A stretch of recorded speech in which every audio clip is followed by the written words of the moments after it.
Hi everyone, I'm about to make an instant pot yogurt and I'm going to be using the Fairlight skim milk, ultra filtered, Greek yogurt, basically any yogurt that has active bacterial cultures because you do need a starter. I don't use the whole can of sweetened condensed milk, just a little bit for the flavor.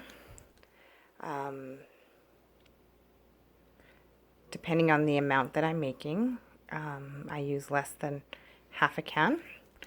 And then I've been successful at freezing the leftovers and then bringing it out and letting it thaw. Of course, your handy dandy pot with the yogurt button, as well as a stainless steel whisk. So here we have the yogurt. And I just dumped that whole little individual container in there. And then a couple teaspoons of the sweetened condensed milk for a little bit more flavor. Then I just whisk them together. And this is really hard to do with one hand. However, I get them mixed nicely. And then I add the milk. And then I just set the button. So let's get that all whisked together.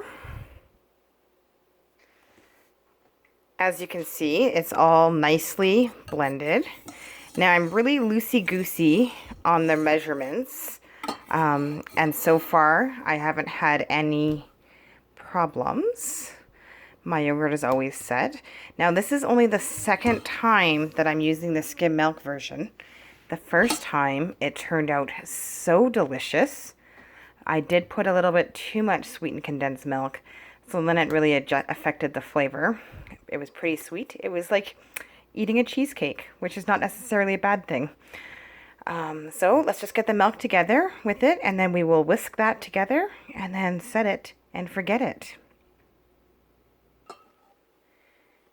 So here we go. Now we're just pouring in and whisking. A good mixture is what makes the better yogurt. I like to get it good and frothy, as you can see. Now keep in mind when you're setting your yogurt, once it's in the Instapot, the less movement the better. So make sure you have your pot set where you are going to leave it for the next 8 hours. Now I set mine for 8.5 hours. I just like that extra half an hour. You can go as little as 7 hours,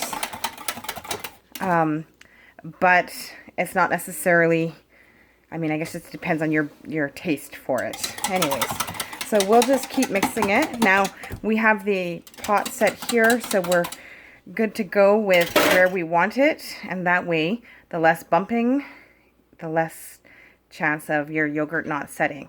So after this sits for 8.5 hours, then I let it come to room temperature, and then I set it in the fridge for 8 hours, and then we're good to go. And it's the most delicious yogurt you'll ever taste. All you have to do is add some frozen fruit or some topping, and you're good to go.